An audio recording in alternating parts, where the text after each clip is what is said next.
Hello you, I'm Guru Larry, and I want to wish you...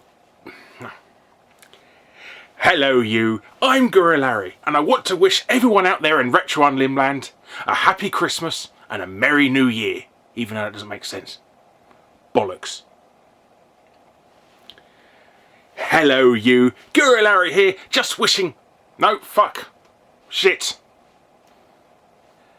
Hello you, Guru Larry here, just about... Hello you, Guru Larry here, and here... Hello you, Guru Larry here to wish everyone out there in Retrounlim land a happy Christmas and a happy New Year. Shit. Hello you, Guru Larry here, I'm here to... Oh, fuck. Hello you, Guru Larry here to wish everyone out there in Retrounlim land a Merry Christmas and a Happy New Year. Hello you, Guru Larry here, Hello you, Guru Larry here to wish everyone in Retrounlim land a Merry Christmas and a Happy New Year. Hang on. I look like your son. I'll go with that. Hi, my name's Dave. I'm also known as Effective Flinch. Can you hear this? Can you hear this? Testing 1, 2, 3. Can they hear this, Paul? I think they can. Well, it's Retrounlim's Christmas shit, isn't it? I think it is. And then with me, Dad. Oh, son, you are such a good one. And have a good Christmas. Yeah. Yeah. Have a great good one. And Christmas is great because it's all about the family and being happy. And I'm glad my teeth look clean and this. Merry Christmas. I told him to clean his teeth before he came out. Your teeth look cleaner than mine. Merry Christmas. Fuck you. Happy Christmas. Merry Christmas from the Half-Bit household. 'Tis the season of sharing.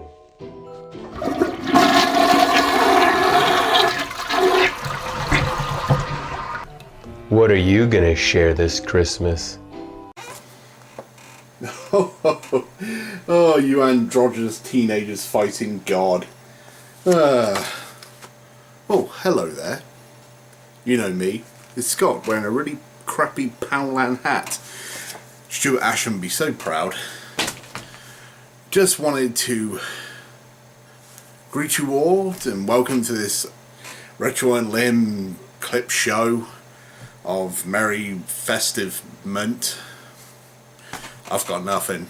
All I can think is the season's deletings. And see you in 2017.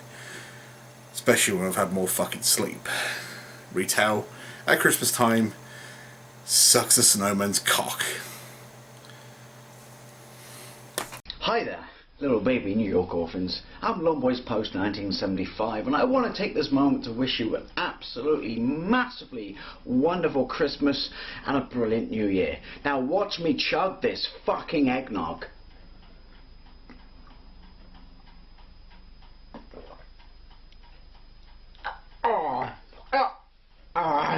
Oh, it's so nasty. It's so nasty. So it's that time of year again where everybody from Retrounlim do a short video to show our appreciation for everybody that's watched our content throughout the year. Now for me, personally, Gathead Steve here on YouTube, if you haven't subscribed, please go and do so already and like, comment and subscribe to my channel. 2017 is going to be an absolute blockbusting year because I've got a new setup upstairs, a new studio, new lighting, I've even got a new camera. And for me personally, I've got some great ideas for 2017. So please do go and subscribe. Now, if that's okay, Gathead Steve, that's me. So I just want to wish everybody a Merry Christmas and a Happy New Year. And I'll see you in 2017. How the fuck does this thing work?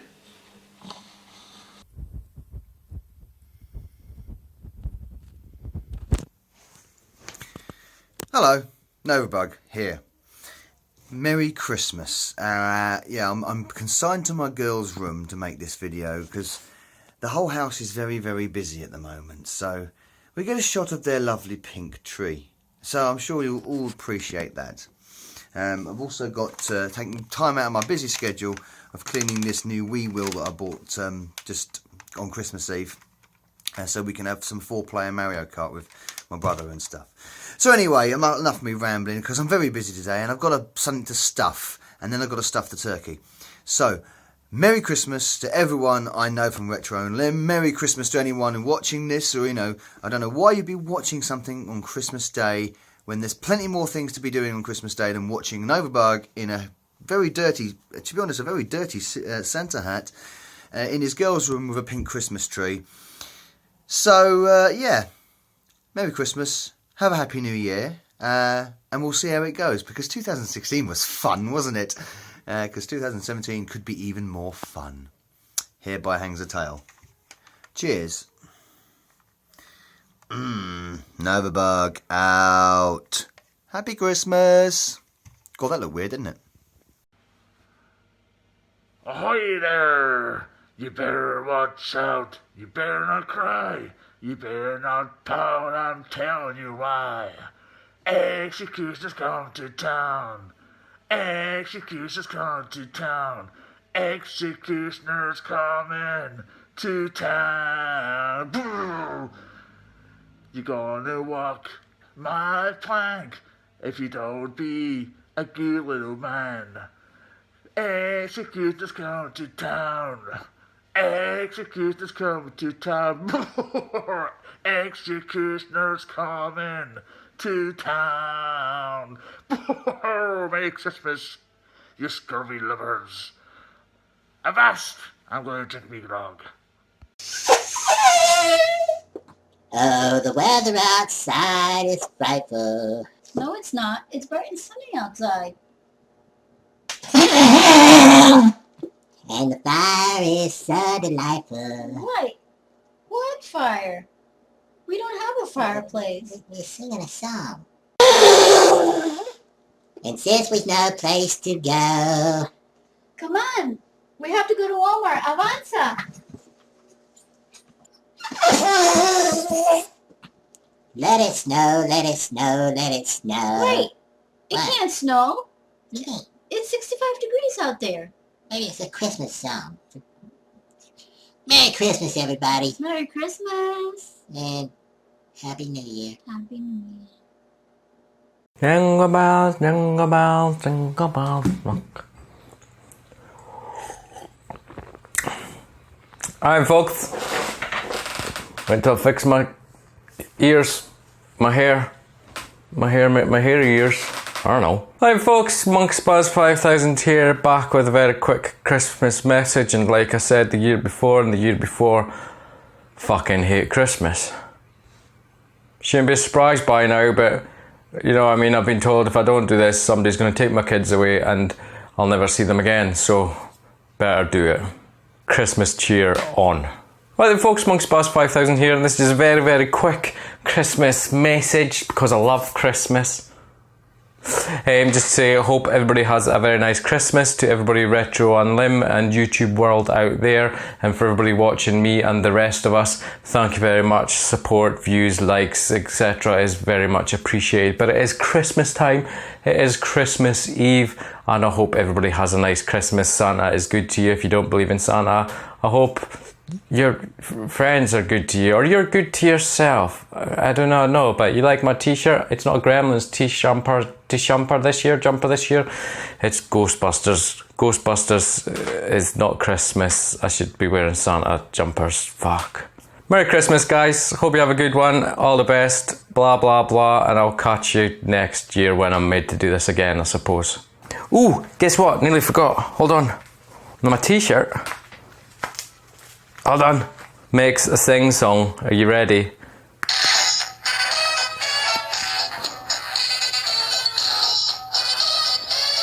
Merry Christmas!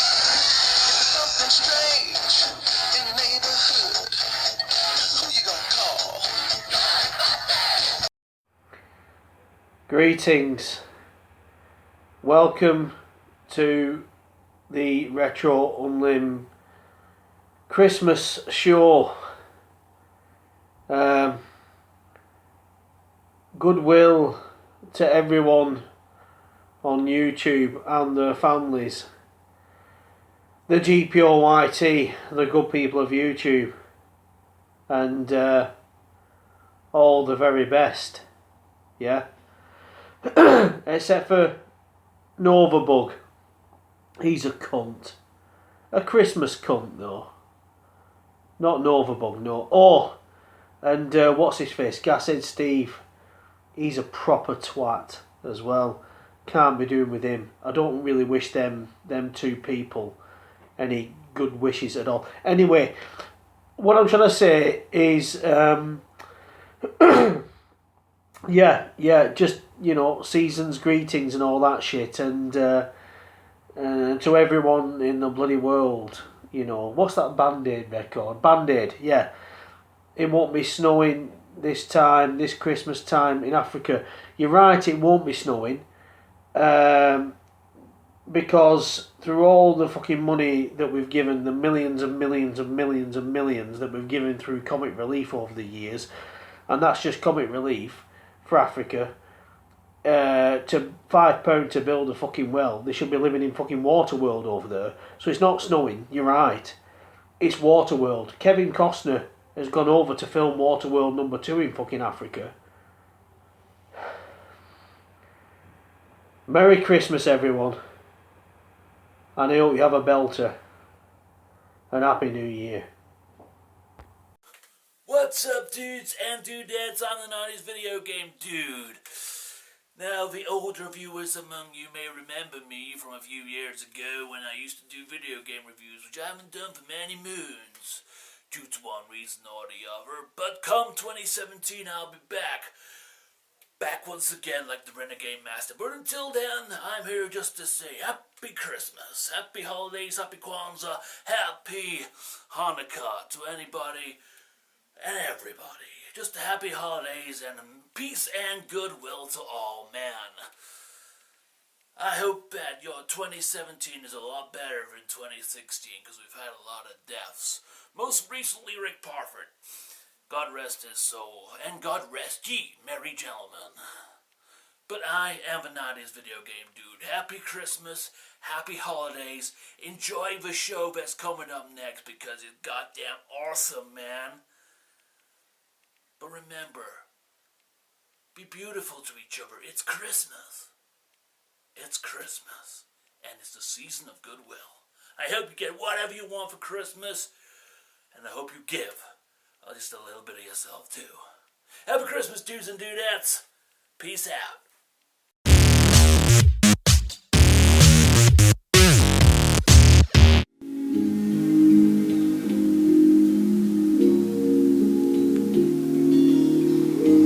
Have yourself a merry, merry Christmas. Let your heart be light. From now on, our troubles will be out of sight.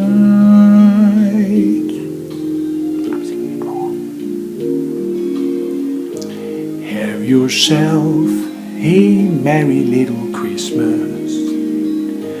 Make the Yuletide gay. Hang a shining star upon the highest bough. And have yourself a merry little Christmas now. Jingle bells, jingle all the way. Batman lost his underpants on the M6 motorway. Jingle bells, Batman smells, Robin flew away. Batman lost his underpants on the M6 motorway. Hey. I am now in the void of space and time. I'm now in the void of space and time.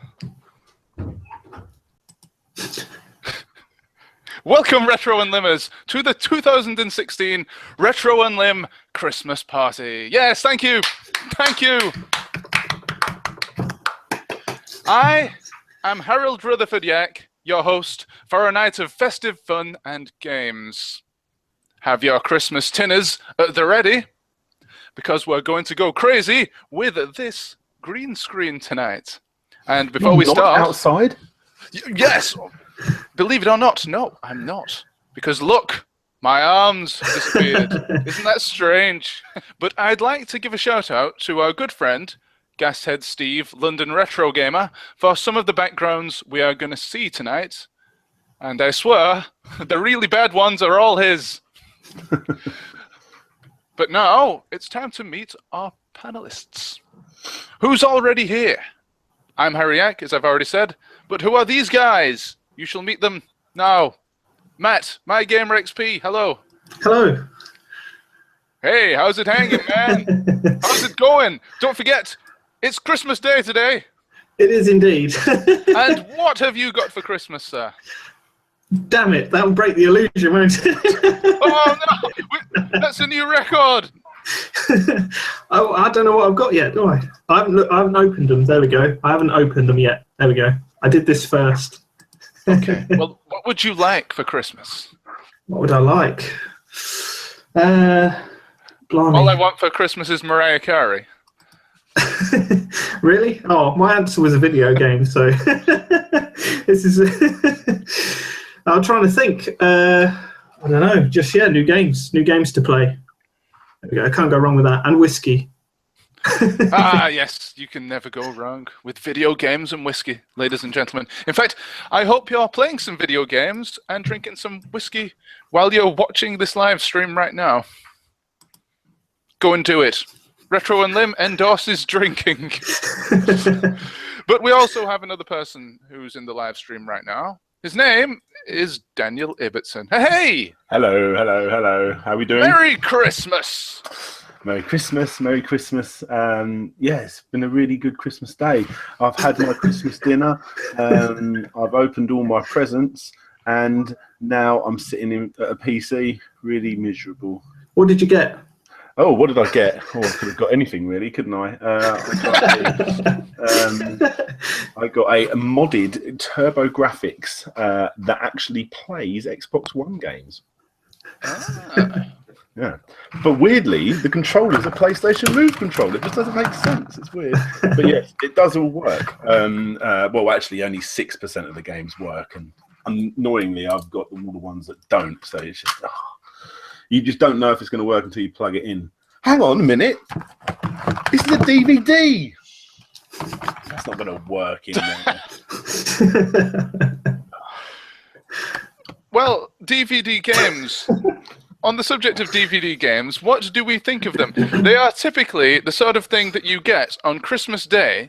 You play them once with your grandmother, and then they're just thrown away or sold on a boot sale. Well, apparently, a good friend of mine, Mr. Larry Bundy Jr., has recently bought Bullseye, the DVD game, on Amazon for about a penny, and apparently it's really, really good. There you go. That's less than your bus fare home. The first DVD game I ever played was Snow White on DVD, obviously, and that was actually really, really good. Dopey's Train Ride, I think it was called, Minecart Ride, or something like that. It was brilliant. It was mainly like, spot the difference. It was very easy, but it all molded in with clips of the movie, and it carried on the story, or there was a bit of the story in the middle. That's very, very good. Yes. Oh, well. You can have that one for free. Well, good, because that's all it's worth. Well, let's talk about the game, Who Wants to Be a Millionaire for the PS1. Because this was a massively selling game. In fact, it was one of the most popular games of the year, 1998, I think it was. And it even spawned a second edition, which was basically just the same game, but with more questions. I bought it for my nan, my ex-girlfriend's parents, sorry, 1 year. Well, what did you think of the original? Did you play the original? Who Wants to Be a Millionaire? Yeah. Yes. I played it enough to see that, they look quite dodgy. But at this point, I already had a Dreamcast. It was quite old.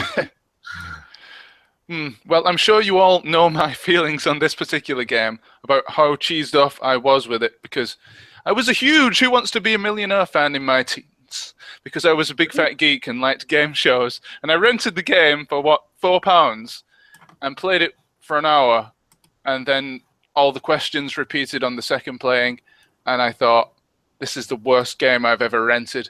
And I've rented some really bad games like Double Dragon 3 and some others that I can't remember right now. No, I am. I think I've got it on the Dreamcast actually. One of those games. Do I own that game? Because, well, why do I own it? I've literally never put it in. The disc may be something completely different. It's just the law that you have to own a copy of Who Wants to Be a Millionaire for some console. Oh, I don't actually own it, so never owned it. I avoided that one. No! I avoided that one. I was a big fan of the TV show, but yeah, never got the game. We've got to send you a copy so you can feel our pain. Brilliant. I look forward to that, especially after your great review of the game just then.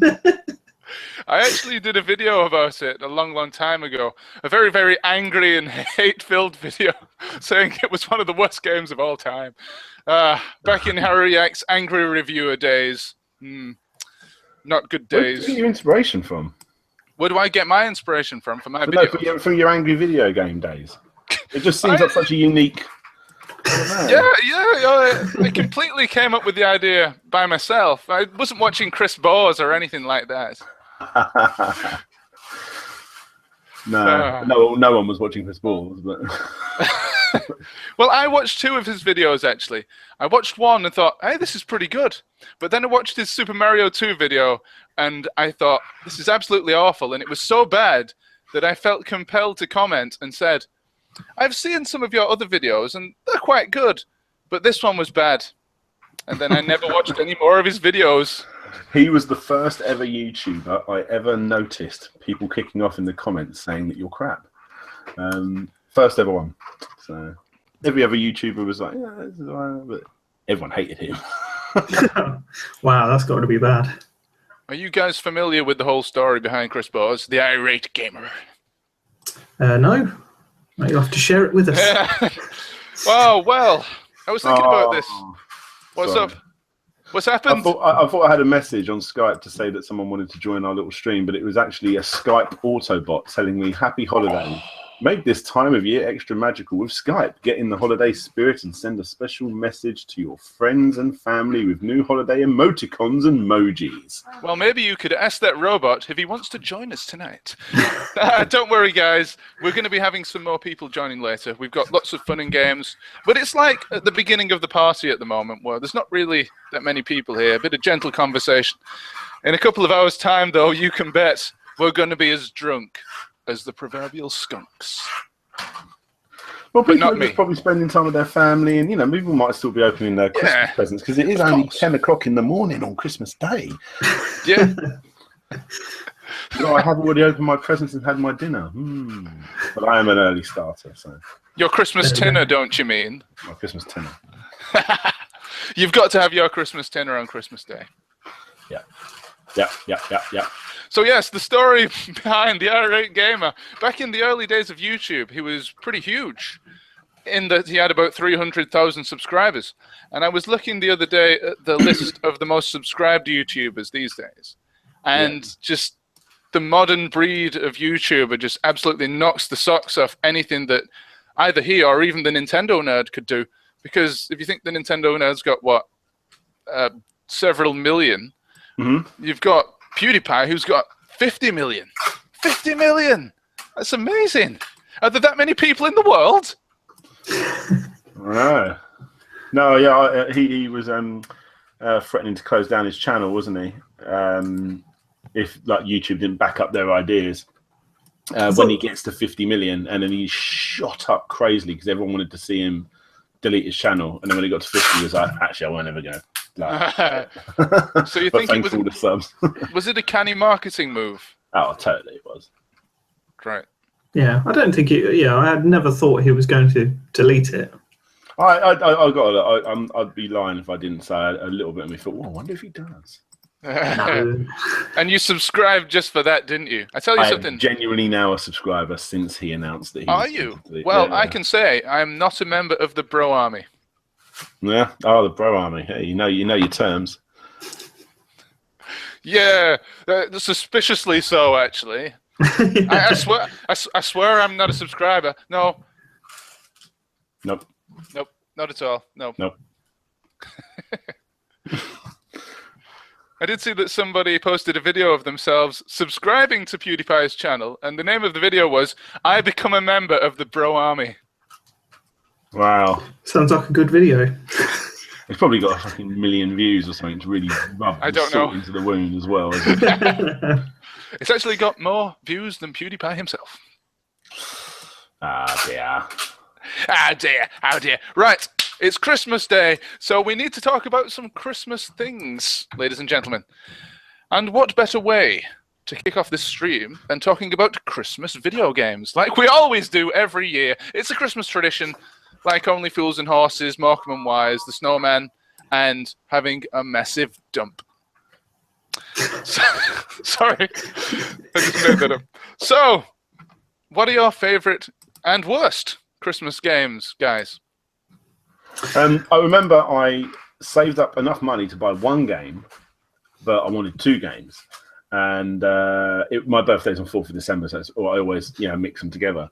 And my mum says, well, I'll buy you the other game, and then you get to choose one to have now and one on Christmas Day. And the one I chose to have now was Tomb Raider, and the one I got on Christmas Day was Die Hard Trilogy, both for the PlayStation 1. And Die Hard Trilogy, for some reason in my mind, I remember that game being better. I think it was, and to this day, I still think it was like, that driving when you're running over people and the blood's on the windscreen, like, and you're wiping off all the blood on your windscreen. That just blew me away. That did. That's so good. Yeah, I still love that game. Okay. So yeah, there's two. Whenever you play those games, you're always reminded of Christmas. Absolutely.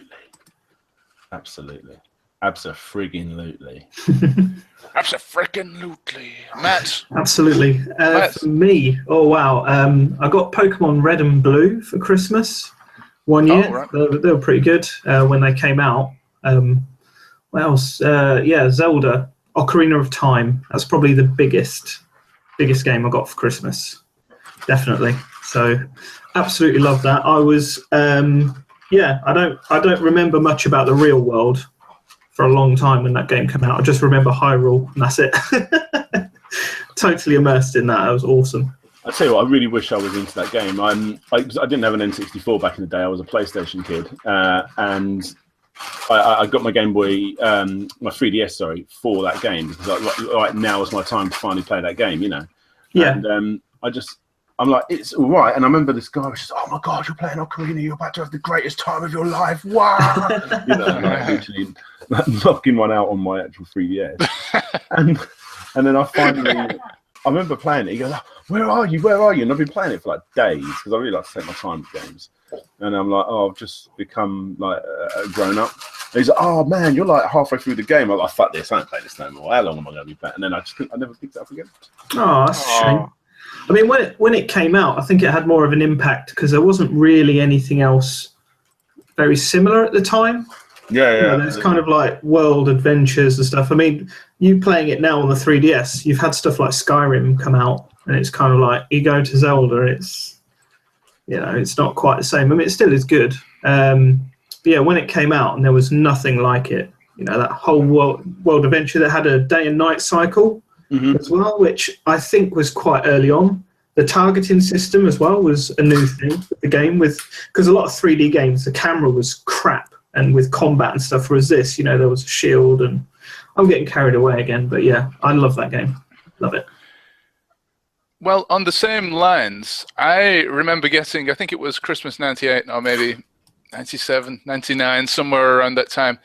Myself and my brother got the Nintendo 64, and the first time we played Super Mario 64, that was actually the last time I really thought when I was playing a game, this is really groundbreaking. This is such a great step from what came previously. And it was just so amazing. We played it all day. It was just a brilliant game, and it still is to this day. It was. Yeah, Super Mario 64. I remember collecting every single star in that game where you get to see Yoshi at the back of the castle. And yeah, when that game finished and it was doing the ending cycle, I was absolutely gutted because I didn't want that game to be over. Loved that so much. Oh, there is that sort of feeling when you get to the end of a game that you really, really like. That, oh, it is over. What do I do now? There's a big void. And I felt the same way with Link to the Past for the SNES. Because I thought, is that really over? Is it really over? Oh. Apparently it's really long, isn't it? It is quite long because... It is quite long, yeah. I only finished that game when I was about 14 years old. I had to finish it in stages. Now, to me, talking about Christmas games, that game to me is always an Easter game. I completed it over the Easter holidays. And yeah, so that's always going to be an Easter game. 2097's my Easter game. What, sorry? Wipeout 2097's my Easter game. It's hard to say it's a favourite because like it's been so long since I've actually played it. But I was into that game. My God, a little bit obsessed. And also I got technically a world record because I spent all day on this one track, and then I took a picture to get developed, but I had my finger over the camera lens. Oh no, that's bad. Yeah. Would you have sent that into a magazine? Well, I would have thought I would have done, but I mean, knowing me, I probably would have been too lazy. I remember having a massive argument with one of my mates. He came into school one morning saying he'd broken a record on Tomb Raider for the PS1. And I said, oh, well, have you got proof of this? He said, no. Okay, then who's going to believe you? Not me. He said, well, I sent it into not the newspaper, CVG. I sent it into Computer and Video Games, and I expect them to print it. He was a flipping idiot. They ain't just going to take your word for it. I just say, oh, I got a 2-second lap on Super Mario Kart. Yeah. CVG, will you print that? Yeah, okay. No, that's not going to happen. Yeah. I've no idea if he actually was printed, although I did have a friend in the same class who was printed in CVG. He had one of his letters printed in the center pullout section, I think, where you could send in letters. No, actually, it was just the regular letters section. There were some really, really weird letters in CVG, what I remember. But this particular one was that my mate sent was, what's the point in playing Doom if your dad is better than you at it? And he listed all these things that his dad could do better than him in Doom. And he thought, right, that's it. I'm never playing video games again. That is weird. And it was printed in CVG twice, actually, because it was printed in the end-of-year compilation of the best letters as well. Oh. So you can look for it. It's a weird one.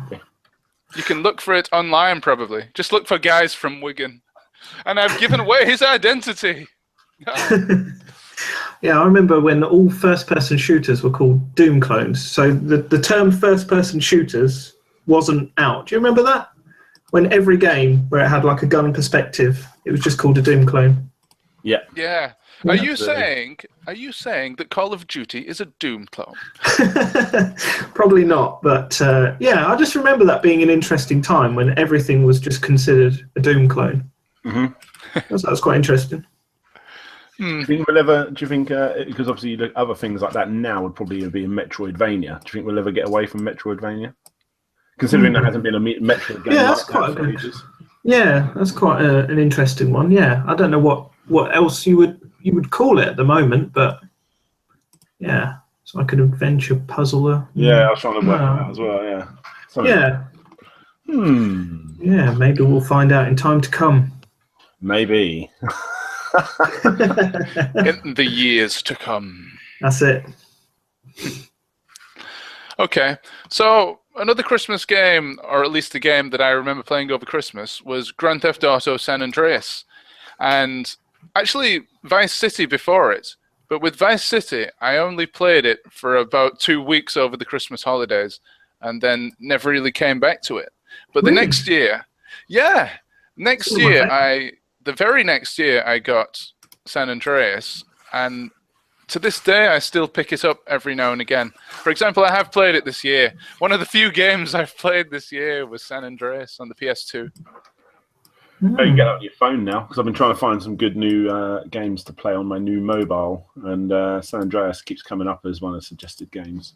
I can't imagine playing that on a mobile. Well, you can plug in like a good wireless controller, so technically you'll be able to get your PlayStation controller plugged in and stuff like that. That makes more sense. I think another good Christmas game for me was Shenmue, because you were saying earlier about Mario 64, how you never felt such a huge leap forward.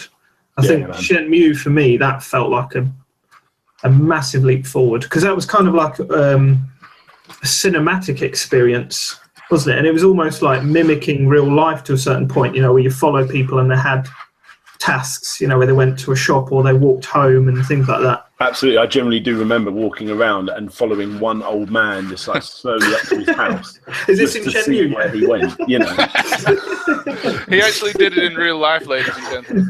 Just to see what the difference was between Shenmue and real life. Yeah. You can get in the house in real life. Oh no! So you're actually using Shenmue as a burgling simulator. Oh dear! I'm sure there's a lawsuit in that. They were like the police were pulling me away, and all I wanted to know was where the sailors were. Oh dear! Give me your sailors! I need your sailors! He said as the police pulled him away to prison. How quickly there's some sailors up in this biatch. There'll be plenty of sailors in prison, mate. This is mad. Oh dear. Okay, so other games. Anyone? Fable was another big one for me. Another massive one for me. Fable on the Xbox. Are any of you fans of that? Not really. I didn't have it, sadly. As you know, I tell a lie. I do own it, but by the time I got it, I was never interested in playing it. Bit like the Zelda thing. Ladies and gentlemen, we have some comments. Jimmy Bob Circus says, Merry Christmas. So, Merry Christmas, everybody. Merry Christmas. And Chris Bores says, there's a ghost about. Ooh, where's that? Chris Bores, are you the real Chris Bores? If you are, get on this live stream now and give us the lowdown on the whole angry video game nerd ripoff story. We want to hear it. And please tell us, why are you so shit? I'm going. So, boss, why are you such a big ripoff? I'm not going to stay here and be insulted. Oh, wow. Santa Claus says, oh, oh, oh, oh, oh. That's not a comment, that's just something that Santa does. That was cheesy. Hey. I bet you're wondering where these comments are from. Me too. Because this is pre-recorded. No, sorry. Hold on a minute. This is Christmas Day, isn't it? This is Christmas Day, and these people are actually leaving these comments right now. I was a little bit confused where they were coming from. Right, so, a little bit earlier, before this stream started, we were actually discussing Christmas-related games. Not games that we've played over Christmas, but games with a Christmas theme. Now, I know Matt has some particular favourites. Is that right, Matt? Well, yeah, I do have some favourite games that, Christmas-based. I'm trying to do, I'm hoping to get a review done soon for James Pond 2, codename Robocod. That was set at Christmas. That's a brilliant game. That's one of the games that I rented from the shop numerous times. I didn't actually buy it, and it was quite easy, but it was a really, really good game, and it always made me very hungry because, and I think you know what I'm going to say here, but didn't it have an official license from McVitie's for penguins? So there were plenty of penguin bars dotted all the way through the game. Yeah, in random places, yeah. There was also like a Bertie Bassett kind of enemy as well, but I don't know if that was an official kind of thing or whether they just made an enemy that looked like that. But James Pond 2, that's good with the penguins. It started off really easy, that game, but I found it quite tricky later on. I found it difficult anyway, but that's probably just my skills sucking. One thing I remember about it, and this was featured on Games Master, but there was a free lives cheat you would get like 10 lives or something. If you collected these 5 icons in a certain way, and this was very, very inventive, because the 5 items were something beginning with L, something beginning with I, something beginning with V, E, and S. So you would... I think I can remember as well. I think it was lips, ice cream, a violin, the Earth, as in the planet Earth, and then a snowman. There we go. How sad am I? No, that's such a creative way to insert cheats. Instead of just saying, oh, let's hit enter and hit give me lives or something. That's boring. They had one that was cheat as well at the start, which is cake, a hammer, the Earth again, an apple, and then what was T? I can't remember what T was. But yeah, you get the idea. It's probably like a telephone or something. But yeah, you spell out cheat, and that gives you invincibility for about half an hour. So yeah. And the other good thing about those cheats as well was, a lot of the time, thinking about Games Master and Games World and British TV shows like that, the first exposure that kids would have to these games would be in the cheat section or the hint section of Games Master. So they would see these and think, oh, that's a really good idea for a cheat, or that game looks really good, based on like 5 seconds of the game. Yeah, it's a good way of getting people to talk about your game as well, isn't it? Yeah. So, you know, because there was no internet then, not really. Well, I mean, it existed, but it wasn't as available as it is now. You know, not a lot of people had PCs at home. That's right. There was teletext. Now, teletext, what they should have done on teletext, I always thought, was a massive, huge section with cheats for every single game for a console. You could just load it up, and if you wanted to cheat, you could go to that page. But of course, that would never happen. The game companies would never allow that, would they? But I got the feeling that if teletext wanted to bump up the ratings, then that's all they needed to do. It would have pissed off the game developers, but there you go. I mean, even Mr. Biffo on DIGITISER never did that. He published the odd cheat, I guess, on every new edition. Or maybe it was every week. But no, there was no big compendium on teletext. You'd have to go out and get one of those Games Master guides.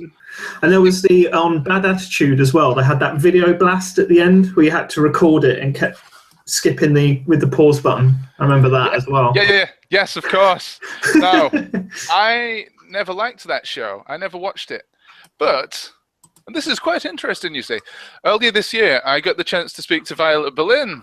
Really? Wow. Teletext Fest, and we spoke briefly about Bad Influence and about the Data Blast. And I said to her, was it influenced by teletext? And we caught her out. She didn't know. Ah. We should have given her the questions beforehand so she could research them.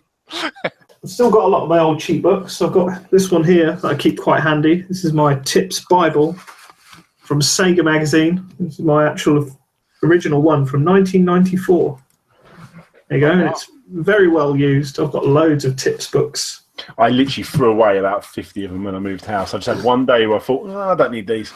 And gutted. Do you want to cheat for any particular game? I can read one out for you now. Okay, James Pond 2. Oh, we've already done those, though. We said about the cheat, didn't we? Got James Pond 3. Let's have a look. Pick a game. What about... As long as it's on the Mega Drive. Oh, all right. Mega Drive. What about NBA Jam? NBA Jam. Let's have a look, see that's on NBA Jam! And speaking of NBA Jam, if you just wait a second here, I might have something for you. And it's not what you're thinking of. I was thinking of cake. NBA Jam's not on here. It's not in here. How can that be the case? It's meant to be a tips Bible and it's not in here. Oh, well, never mind, because I have an NBA Jam background, which you can enjoy. It's actually the tournament edition. Very nice. It's very unsuitable. Actually, I look like a commentator now, don't I? You do a little bit, yeah. And Barkley is on the ball. He jams it in. What a fantastic dunk. Yeah, and the Giants are 52-29 now. There's no way they're going to be caught. Thank you, Jim. Mr. Muffled Man. Yeah, let's play around with the green screen a bit, shall we? While it's here. Let's see what else we have. Oh, this is going to be good, isn't it? So I got the guys to come and build this green screen for me. It cost £25. It was a total rip-off, but it was totally worth it because I'm too lazy to do it myself. Now, currently, you may observe that I'm floating through space, through the void of nothingness. Well, may this represent Retrounlim Live in the year 2016. Yeah, that wasn't as clever as I thought it was it? So let's see what else we can have as a background here. Right, let's take a trip down to Glastonbury and the mud. Can you get me up on full screen if I just hide out the way like this? You can take a picture. Yeah. Ooh. Will mean I have to load up Photoshop. I've got the picture. Right then. So you guys talk among yourselves, and I'll see if I can transport myself to Dan's bedroom. Ooh. Talk amongst ourselves. Do you want any more cheats? It's not been successful so far. There we go. You like McDonald's, don't you? You like the McDonald's. You look like a guy that likes McDonald's. You look like a guy that has an interview at McDonald's. Right. On the title screen, press left, right, A, B, C, and then start for the level select screen. There you go. How about I that? hope you're listening, ladies and gentlemen. Please use that and cheat in your video game and cheese off the developers. Wait for it, wait for it. There we go. I am now in Slope's room. Isn't that cool? I'm glad I'm not drunk right now. This would be very confusing. I'm going to keep this and confuse everybody. That looks really good. Like, genuinely really good. You need to get a looping video of one of us like walking past and like, like scratching our head and then walking off camera. It'd be an hour-long one. That's actually really cool. I like that. Okay. The wonders of green screen technology. No, you need to get Gebs's. And, you need to get up and you'll be like, yeah. What's happening, guys? Do that again. Wait, do that again. Do that again. No, because we fell out recently, and I don't. Oh no. I know. I don't care. Right. What's happening, guys? Gemma here, and I'm back again. You can't see me doing my foot as well. My foot movement. There you go. What's happening, guys? So I'll face it. So, what's happening, guys? We're on the subject of YouTubers here, so we might as well move the conversation in that way. What are our all-time favorite YouTubers? Oh, this is going to sound like brown nosing, isn't it? Yes, of course. Slope's Game Room is actually one of my favourites. So there we go. So there we are. And then Kim Justice as well. Another one of my favourites. I also like GameSack. And I'll let you pick some as well, so I'm not just hogging the screen here. Well, I'm feeling super cool now after that, and I've had to... There you go. My viewing vision. I just look a little bit cooler. So I'll tell you who my favourite are. The three that pushed me to make... Okay, obviously I like Angry Video Game Nerd, but after I realised that there was more to video game reviews other than being angry at the bad ones, which I can't believe anyone would ever copy an Angry Video Game Nerd type review, yak. But yes, no, I would never do anything like that. No, but the three that eventually pushed me over were Gaming Historian, Larry Bundy Jr., and Lazy Game Reviews. They're the three. Gaming Historian, I like his stuff, but he does the ultimate review or historical documentation on the most obvious stuff. That man is going to do the Power Glove, and yeah, sure enough, he did do the Power Glove. You know, really obvious stuff, but after you watch his video, you never need to watch anybody else's video on the Power Glove. It's the ultimate resource, and that's what I wanted to do, was try and make the ultimate video on a particular franchise. After you've watched a video that I make, I'd like to think that that's your one-stop place to go for that. Everything you need to know about Splatterhouse, you know, or something like that. Lazy Game Reviews was doing reviews of things like... I'll tell you what one he did, actually, that blew me away was the history of DRM, which sounds like the most boring video topic ever. But it went on for, like, I don't know, like 13 minutes or something. and it was so good about the history of how they did DRM, and how Bill Gates kicked off and sent shitty statements saying like you can pirate software but you can't pirate hardware and all this other stuff. So that was really interesting, and I wanted to do stuff like that. And who was the other one I said? Oh, Larry, because no one knows what that man knows. It's ridiculous. So and that's what I wanted to do as well. And lucky enough, I actually work with the man now, so that's quite legendary. His skills for research are scary. Just how he manages to find information. It's like, where did you find that from? Yeah, Larry Bender Jr. has been one of my favorite YouTubers since the very early days of YouTube. And I'm probably going to sound like an old duffer now. I was messing around on YouTube back in 2005, 2006 when it started, because I was a complete and total geek. Now, the reason why is because I just moved out to uni and had my first broadband internet connection. So I was checking out all the brilliant things that it had to offer. This was a great time, because around about that time, we were switching over from these awful old real media streams, like 2002, 3, 4, to the new broadband sites like YouTube. You had Google Video before it, stuff like Stage 6. I remember that. And I remember being gutted when that site closed down, because I always used to go on it for cricket highlights. It was illegal cricket highlights. But when YouTube came along, it was just another video hosting website amongst many. And I never would have thought it could take off like it did. So what I did was, I thought, oh, this is cool. Let's just upload everything off of my hard drive. So this amounted to rubbish mobile phone videos I took at football matches and stuff that I'd downloaded from websites. I just stuck them all on a YouTube channel. Amazingly, some of those videos now have almost 1 million views because I put them up in the first year of YouTube's existence. They're not my videos. They're other people's videos I nicked from the internet and just stuck on my channel. But those were the Wild West days when people just uploaded anything. Nobody cared about original content. Let's just stick things on here and flab it out a bit. Yeah, absolutely. Back in the days when you used to be able to buy a copy of Photoshop on eBay for $5. Why did you do that? No. I mean, I definitely didn't sell them either, but no. Was that a friend of a friend of a friend?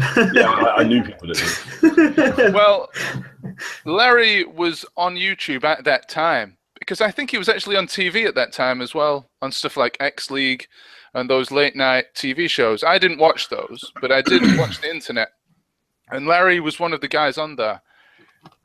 I don't think he was there at the very beginning. I remember it being a while before he came on there. And I thought, oh, this guy's great. And it's amazing. It's a testament to the guy that he's still around, and that sort of style, his brilliant presenting style, it survives 10 years later. And more than that, it thrives, because especially in the last sort of year or so, Larry's channel is properly taken off. And I can see him within a couple of years being up there with the angry video game nerd. I'd like to think so. It's all about consistency. You just got to keep consistent, and I'm hoping to continue working with him to help that happen. He's gone up over 100,000 this year. Yeah, That's very impressive. It's kind of unpredictable what's going to push you over, because I know that Larry has been searching all these years for something that's going to break him to the masses. And I'm not saying his content was any worse then. In fact, it's just as good as it's ever been, I think. But for some reason, we've entered the clickbait sort of age of YouTube now. And Larry has really, really embraced the concise video title that pulls people in. Absolutely, yes. Some of them are really long as well, aren't they? The titles, they're hilarious. Hilariously long. Didn't know existed ever in the past. Yeah. But they're good. They work. They are really long, but they're great. And I'm not saying they are clickbait. They're not clickbait, but you have to be a little bit creative, I think. And I'm guilty of doing some of that in the past with some of my post titles and video titles. As an example, I did a video once of Postman Pat on the Amstrad CPC, and it coincided with the Postman Pat movie coming out. So cheekily, I called my video Postman Pat, the movie, the bog standard review, Ooh, that was naughty. And I got loads and loads and loads of views from people who were looking for the Postman Pat movie. There we go.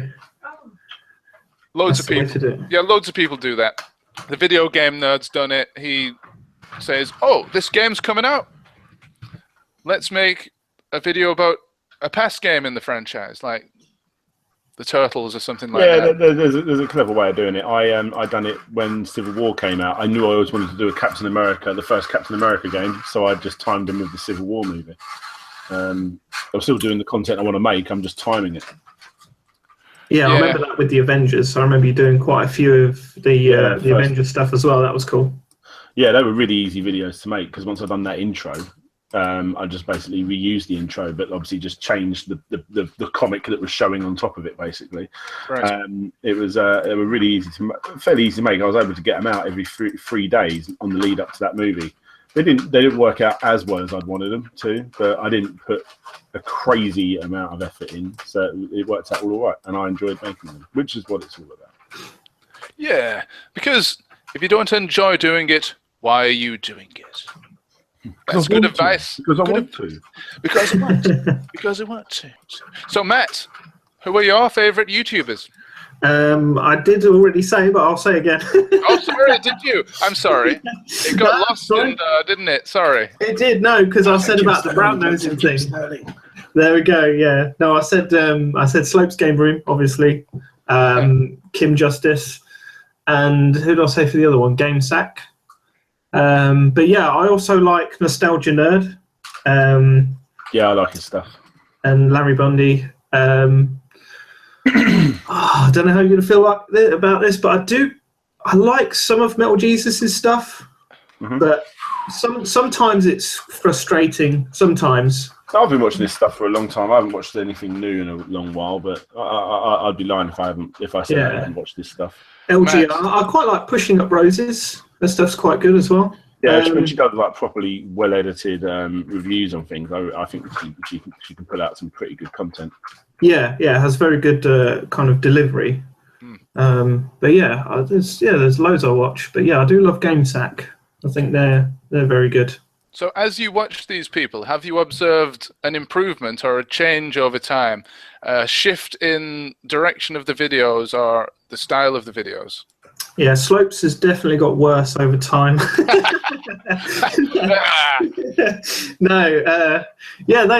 all get better, don't they? Anyone that's worth watching learns from what they've done and tries to make the next video better than the last one. I mean, that's certainly what I try to do with my videos. I try and make each one better than the last, and I think the people I watch kind of do that as well. I would say so. Consistency is key, and if you've got a format that really works, like Larry, he hasn't changed that well. I don't know. It's kind of changed a bit, but he's taken years to kind of finesse and refine his delivery. But some of the other ones that I watch, they definitely improve over time because you've got to, haven't you? Really, so. I agree with what you are saying, Thing. Yeah, you've got to have that drive and passion to kind of just continually better yourself. I think the moment you think that you're the best or that you can't improve on anything is the moment you start going downhill, I think, from that point. Yeah, that can be a problem because if you get to a certain point, you might think, I can't make any videos better than this, so there's no point trying. So those people that can overcome that hurdle, I salute them. Yeah, that's the trouble. You got to be careful not to surround yourself with yes men as well. That's the difficult thing as well when you've got people that are like, yeah, that's brilliant, and you're like, you need to surround yourself with people that are very critical and aren't afraid of speaking their mind and stuff. Yeah. What is the biggest piece of constructive criticism you've received about any of your videos? That's a good question. That is a very good question. Do you want to answer that first? Yeah, sure. I think I've had just plain trolling in the past. People who've just said, shut your mouth, on one video, and that was a pretty bad video, to be honest. To another that said, I think it was a FIFA fanboy.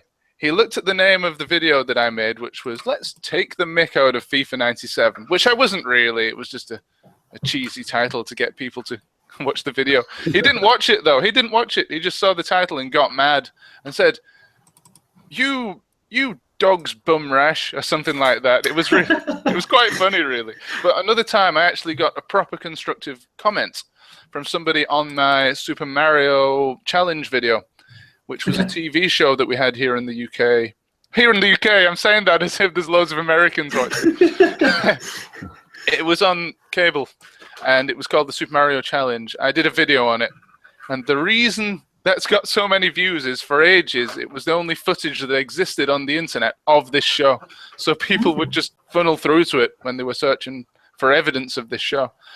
But I got a big piece of constructive criticism that said something like, I've deleted it now because YouTube don't have any private messages anymore. But it was really, really long, and it said, "You're the scourge of YouTube. You're the very, very worst of these types of swines that just leech off people like the Angry Video Game Nerd. For a start, your intro is far too long," which was correct. It was about 25 seconds long, which is far too long. Yeah, that's quite long. And the outro was really long as well. But then he went on to say all these other things about why the video was bad. And I felt moved to post an even longer response to justify what I had said. But looking back, all his comments were absolutely 100% valid. Because when I watch that video now, it's awful. And I had a cold while recording it. So I've considered in the past going back and revisiting it. Because so many people have viewed that video. And that video represents me to a lot of people. Yeah. But it's useless. It's a useless piece of trash.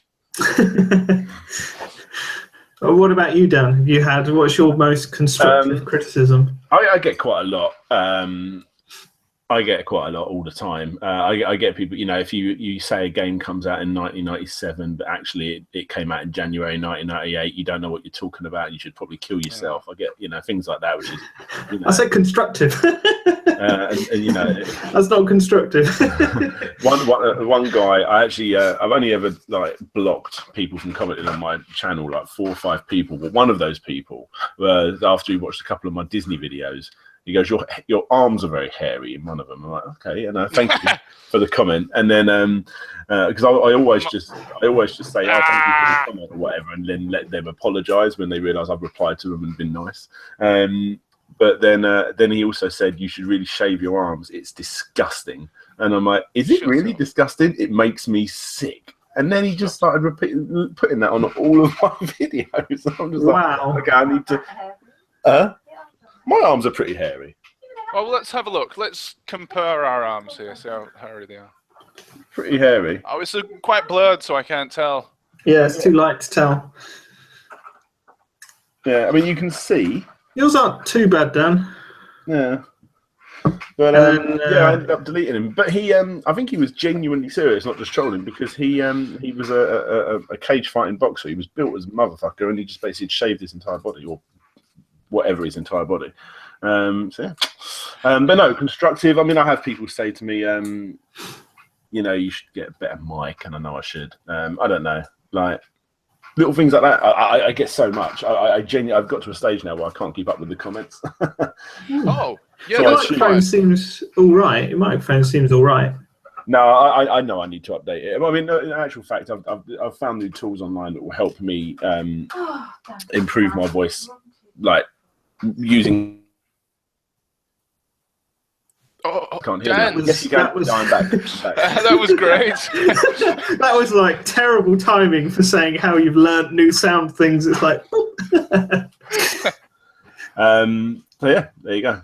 I need to improve on my microphone, and my pronunciation gets wrong quite a lot. I get that wrong quite a lot. Pronunciation. For me, my constructive criticism for me was quite early on in videos. When I'd only made about 4 or 5 videos, someone said you need a better microphone, which I got, and then the quality of sound.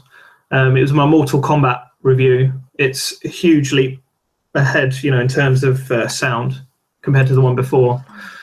Other than that, I don't get a lot of, because I mean, compared to you, I don't have you know, a lot of subscribers and things, so I don't get a lot of constructive criticism or feedback. You know, people are normally just generally quite nice.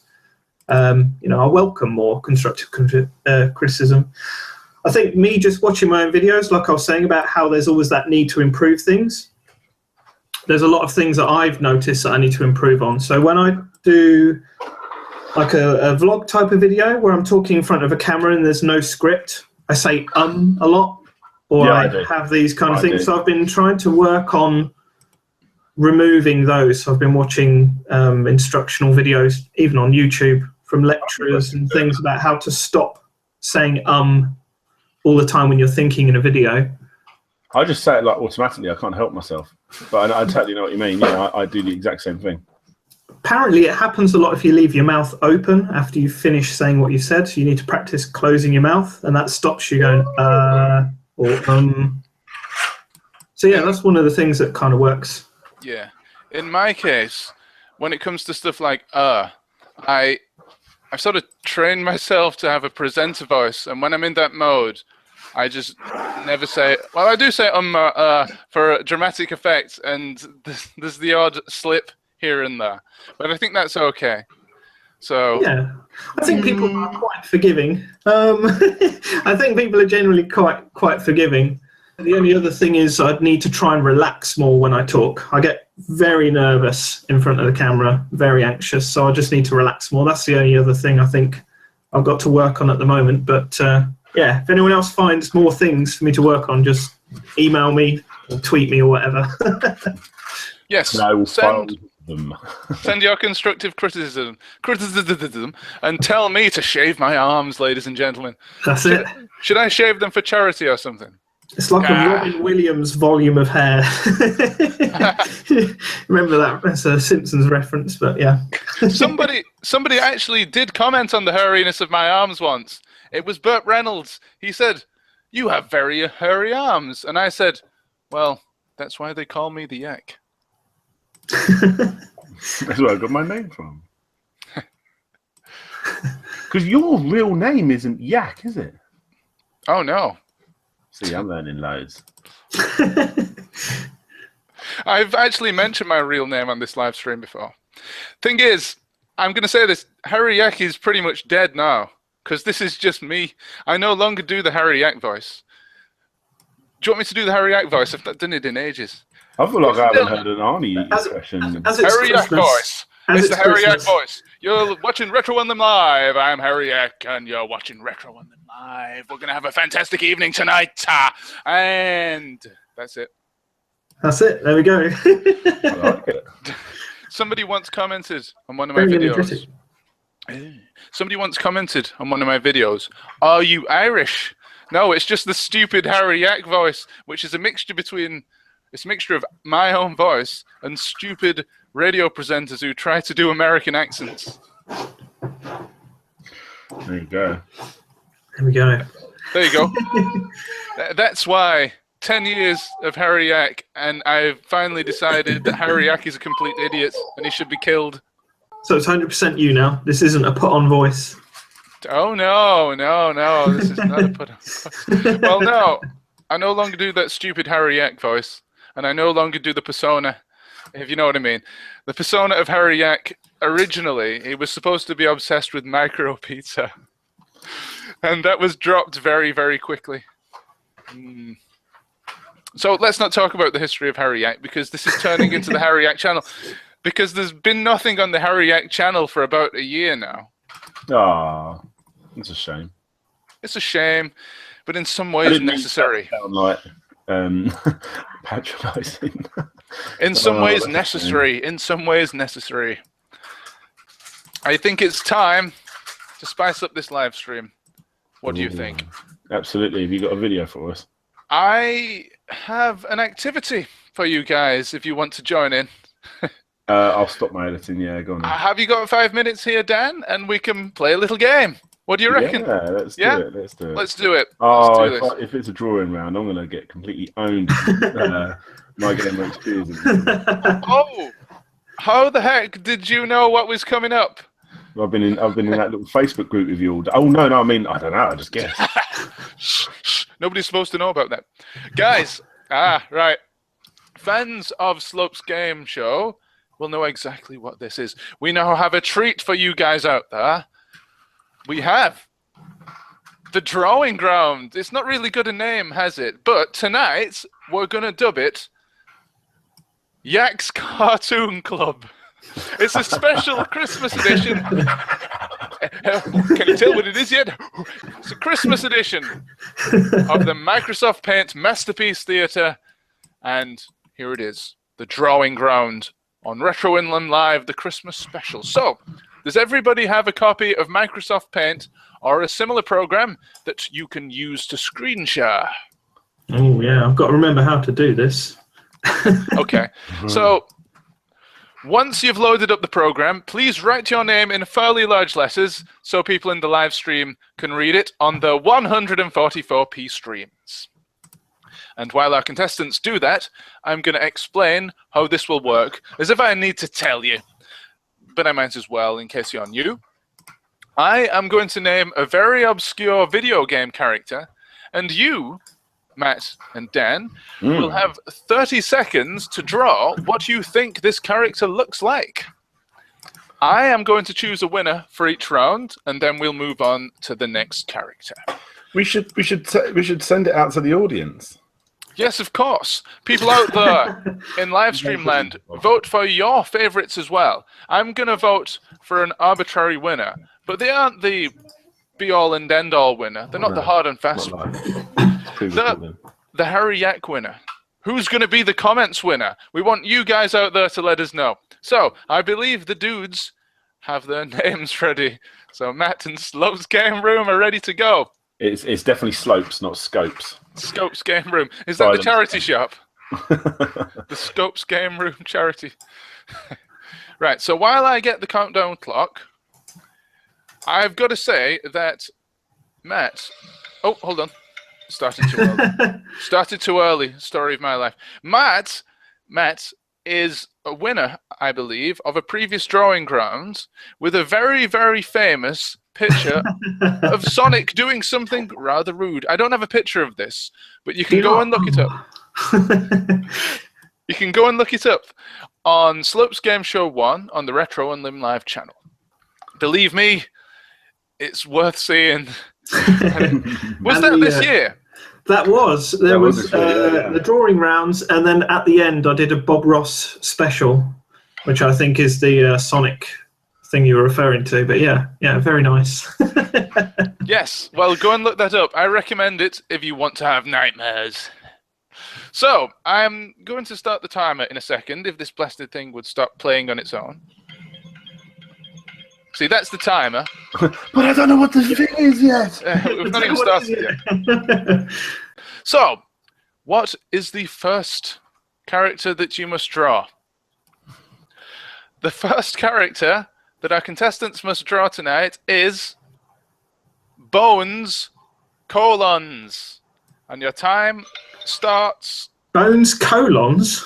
Bones colons. And your time starts... No!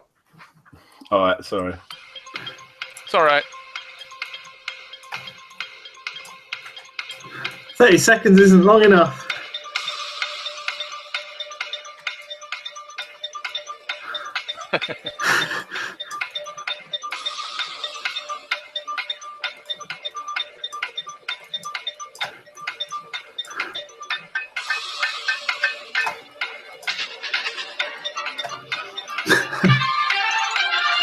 And your time is up, guys. So let's have a look what you have done. This is brilliant.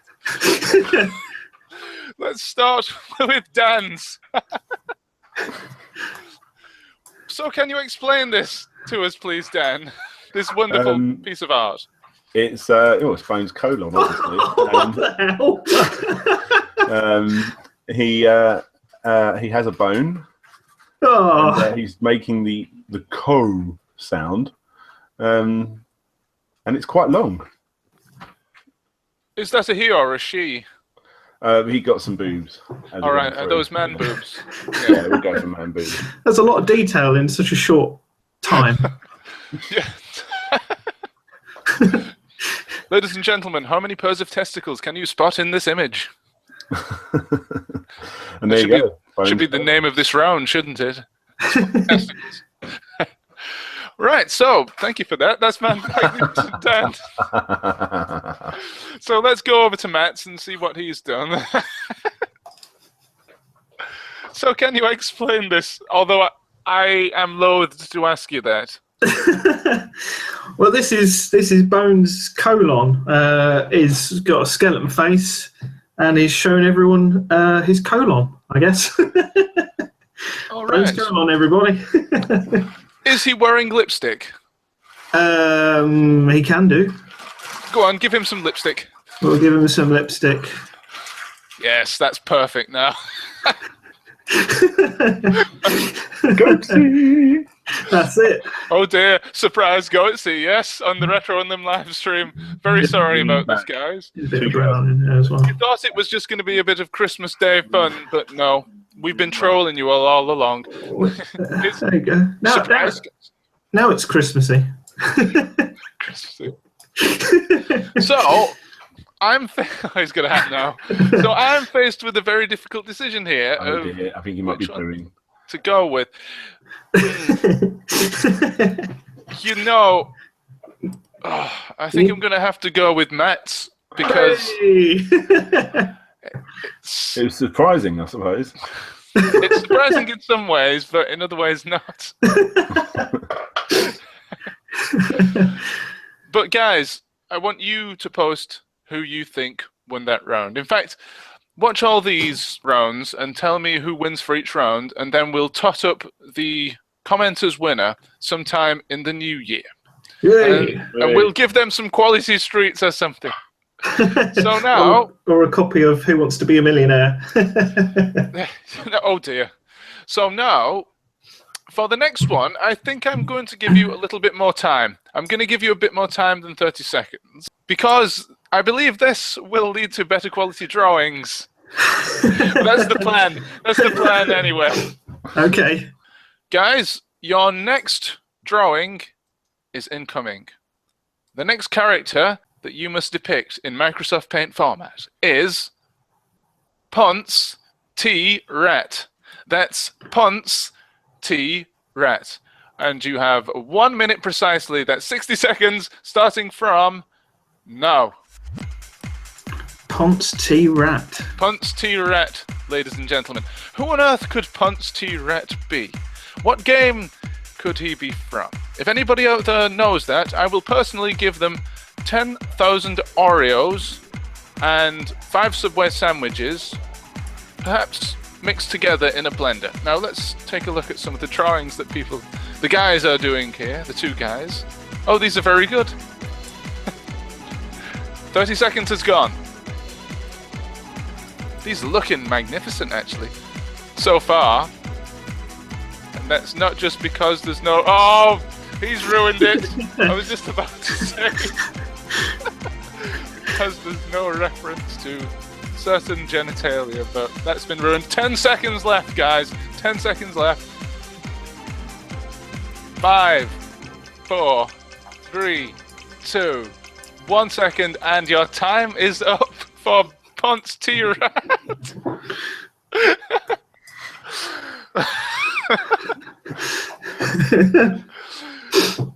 Matt, we're going to go to you first for your explanation of your wonderful drawing. You said Ponce T. Rat. Yes, Ponce T. Rat. So he's a rat. He's a Ponce, and he's got a little jumper there with T, because that's his name. All his friends call him T. He's wearing glasses as well. I'm not quite sure why he's wearing glasses either, but yeah. Ooh la la. And he's got his cock out, so he's ready. He's ready.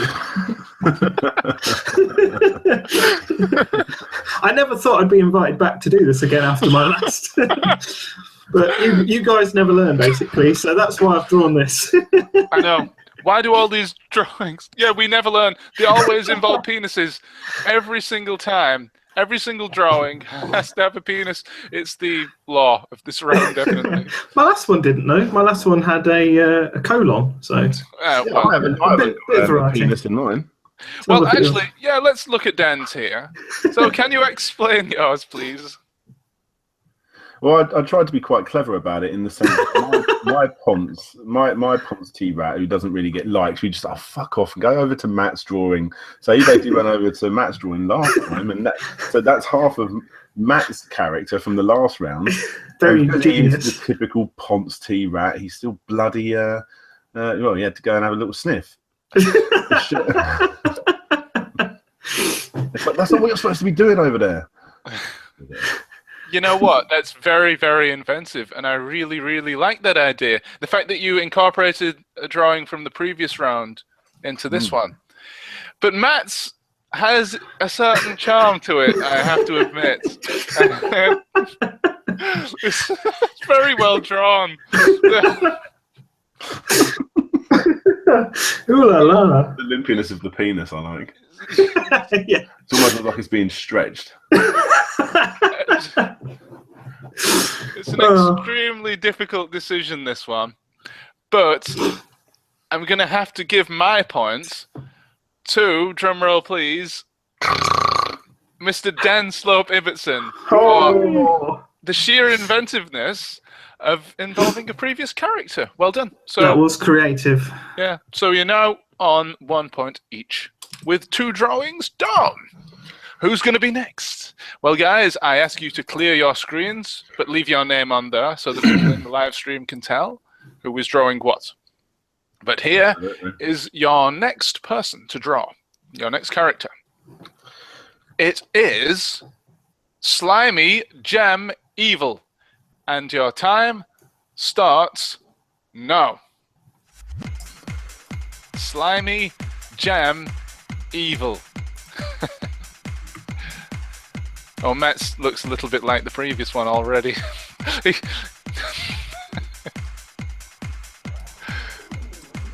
Oh, Dan's looks like a Pac-Man ghost slightly. Matt's is evolving into a character from Earthbound, the giant barf thingy.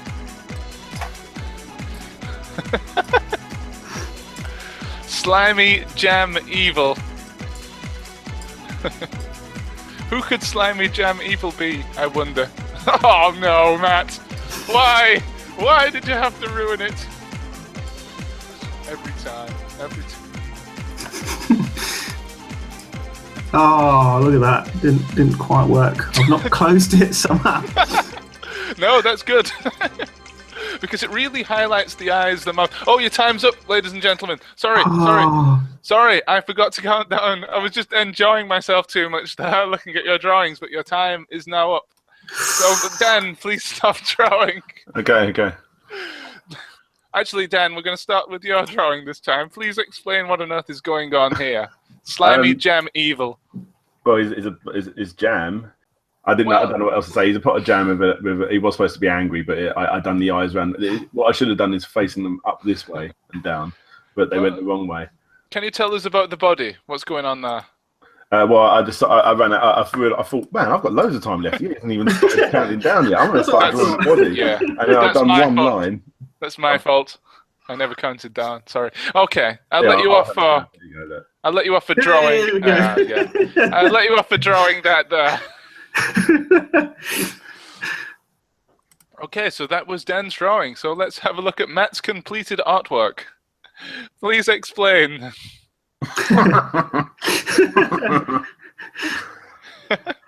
This is, what is it? Slimy Jam Evil? Slimy Jam Evil. So he doesn't look too evil, does he, actually? Thinking about it. There you go. I can just add those 2 lines. Now he's evil. He's just come as well, so I don't know. he's evil. He just really he's wanted red. to win the competition. He's made of jam. Yeah, I think he's angry that he's been drawn. I don't think he wanted to be drawn. So, the bodily functions of slimy jam evil are like human functions. You'd think that because he's made of jam, he would sort of expel jam. But unless that's a sort of peach jam, what's that all about? I don't know. Let's have a look. What other jam can he do? Let's see. Oh no, that's not good either. Blueberry. There we go. We'll do blueberry. Okay, so that really completes the piece. I feel it really brings an extra element to it. And actually tonight I do look like an art critic, don't I? Because I'm wearing this indoors. There we go. In my house. So how does this make you feel? This picture? Very, very, very exasperated. So, yeah, very, very good, very good. So, I'm faced with a third, very difficult decision on who to go with, but I believe I'm going to give the point here to Matt. Hey! And the reason for that is because this character here, it reminds me a lot of a demented Zippy, and I just like the idea of Zippy getting so excited that his bodily fluids squirt everywhere live on children's television. And that, yeah, it's just a throwback to childhood, basically, is the reason. What this is? Yes, yes. What type of childhood did you have? A very, very warped one. Right, so look, what did you expect? I'm sat here in Slope's house, wearing a scarf and hat indoors. And not even giving me the points. No, that's it. So, Matt, you win the point in that round, but it was a very, very close thing. I ask you to clear your boards for the next character. Please, guys in the comments, please pick your favourite from that round. Note that down in your copybooks. But who's next? The fourth person you have to draw here is a character called Bones the Mongoose, and you have 1 minute starting from now. Bones the Mongoose? The Mongoose. Yeah, Bones the Mongoose. This is an anagram. Bones the Mongoose again. Another Bones.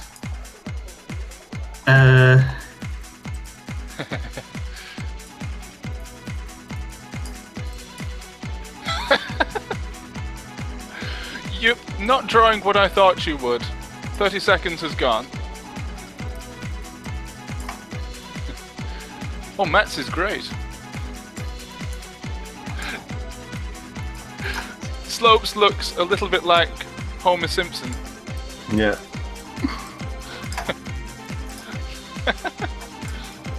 Oh no. So I guess we were asking for trouble by calling this. I nearly gave away something then. Right, guys, your time is up. So I ask you to please stop. He's got the Santa hat on there. But so, your time is up in that round for Bones the Mongoose. And, well, yeah, I sort of knew that these were going to be very, very similar to the previous Bones character. But there is a reason for this, and I'll explain it very soon. But I'm going to go over to Dan, who's still drawing. What are you doing there, Dan? I'm not drawing. That's cheating. Please explain. He's got boobs. And he wasn't originally going to have boobs, but as I went down, I just gave a couple of curves in there, you know. And, yeah, it's a bit like a weird Batman type thing going on. He's a bone, but I wanted to trick the audience to think I was drawing a woolly, but no, it was a bone. And yeah, he's Boner Simpson. Oh, very good. No, honestly, very good. I really like that. But you've only put that there because I said it looked like Homer Simpson, haven't you? No, I was actually drawing his face technically. Oh, okay. Superb. Well, a grey bone man. From that, we go to a different bone man. Matt, what's going on here? Well, this is a mixture of things. I didn't quite know what to draw, and I'd learnt from Dan Slope's Game Room in an earlier round that if you reincorporate an earlier thing, so I brought Bones back with his colon, but you know I hope that he can fly and he's Christmassy. There we go. That's it's kind of a goose, but it's meant to be a mongoose. But well, I'll tell you what I think this is. It's an upside down love heart, but it's mixed with Santa Claus, who has had a visit from the Grim Reaper, and he's up in heaven pooing on everybody. Yeah, that sounds good. This is a literal interpretation of the song "Chocolate Rain" by Tay Zonde.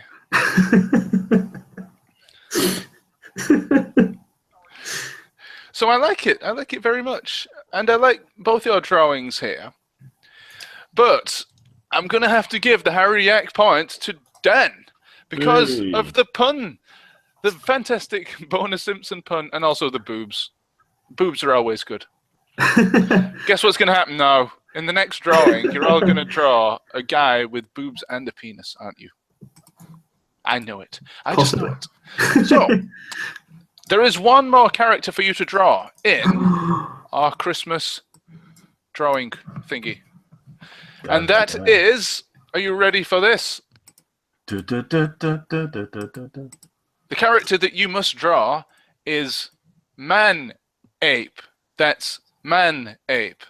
And your time starts now. We can hear the mouse cursor clicking. Ooh, very good, Matt. I wonder what that could be on Dan's side. 15 seconds have gone. Oh, very good.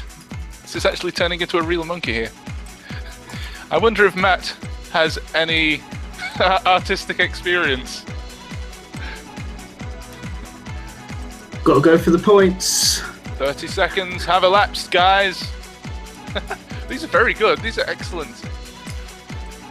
Matt knows exactly what to do to go for these points here. Don't forget, guys, whoever gets the points in this round wins the Harry Yak prize. Not the commenters prize. Remember, guys, we want you to post who you think is the best.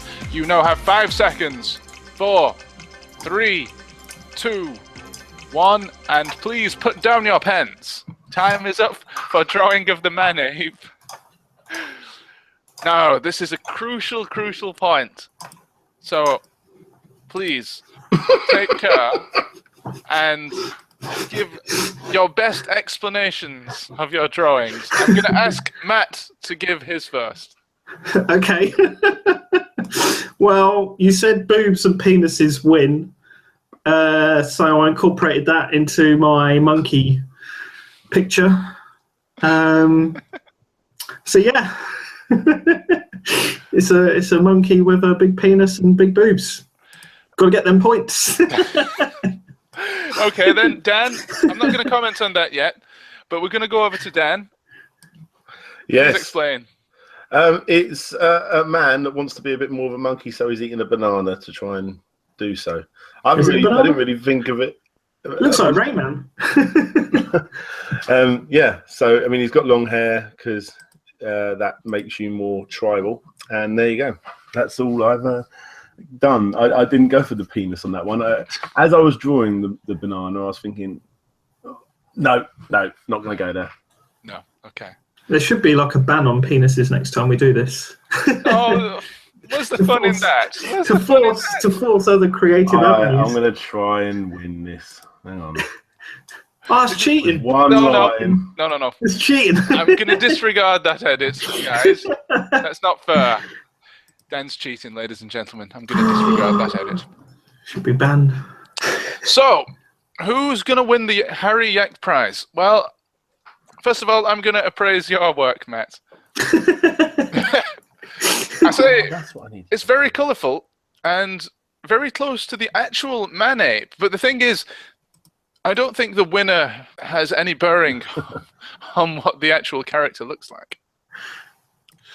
But yes, you did include the boobs and the penis there, so that must count for something. As for Dan's, it's just a very, very good drawing, I think. As I say, I'm going to disregard the penis. And I'm removing it. I'm going to give you extra points for not drawing a penis. Very good. Very good. Very good. That's fantastic restraint.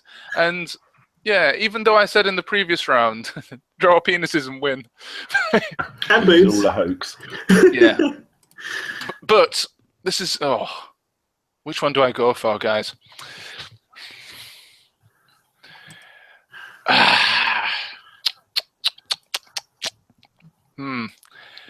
You know what? I think the winner of Yak's Cartoon Club 2016... It's got to be Matt. It's got to be Matt. Just a very, very good drawing of an ape. Granted, he has boobs and a penis. But apart from that, it's a very, very good representation of an ape. Dan has drawn... It's very, very good, but... There's not enough penis and boobs. That's not the reason why I've chosen... It's colour as well. I see I went the extra mile with colour. And... Yeah. It's nothing to do with the fact that you draw penises and win. No. Because that's not the way this quiz rolls. So I'd like to encourage all you people out there in Retrounlim Live Land to pick your favourites, not based upon the penises and the boobs, but just pure artistic quality. Please. I'd like you to write in and say which is your favourite. And then in January or February or something, we'll toss up those scores and send it in of Quality Streets to the winner. Of course, it'll be out of date because it won't be Christmas anymore. But still... What, the Quality Streets will be out of date? Yes, the Quality Streets will be out of date. But who cares? Because Pound Saver certainly don't. They sell stuff that's months out of date, and it still tastes all right, in my opinion. À mon avis. And that's French, in case you weren't quite sure. So that concludes Yak's Cartoon Club. Or does it? Because that never ends. We want you people out there to continue leaving your comments on that and telling us who you thought won forever and ever and ever and ever and ever. Cheers. Matt, I want you to take that picture and put it as your YouTube avatar.